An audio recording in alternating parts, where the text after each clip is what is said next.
Picture this. The greatest basketball player of all time, getting cut from his high school team. Sounds crazy, right? But that's exactly what happened to Michael Jordan.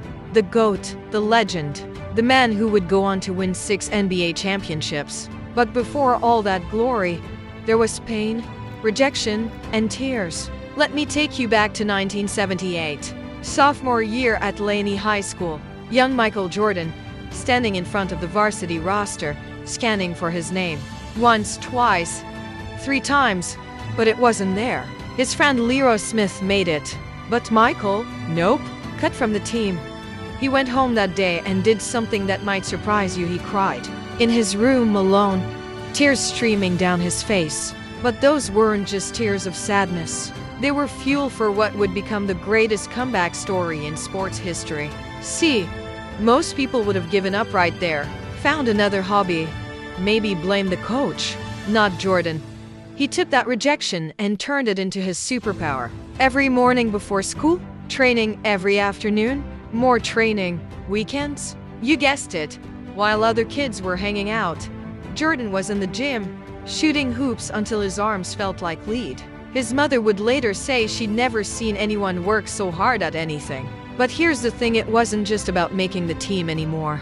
Jordan had discovered something about himself. He was obsessed with proving people wrong. I took that personally. Wasn't just a meme, it was his life philosophy. The next year, not only did he make varsity, he dominated. Then came college basketball at North Carolina, then the NBA. But even when he reached the top, that chip on his shoulder never went away. The guy who won 6 NBA championships still played like he had something to prove. In practice, Jordan was a machine.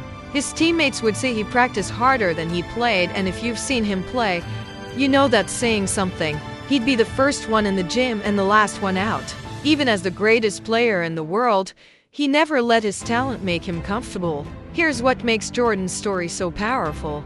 It's not really about basketball. It's about what happens when someone takes their biggest failure and uses it as rocket fuel. It's about turning "you're not good enough" into "watch me." Think about that next time you face rejection. Next time someone tells you you're not good enough.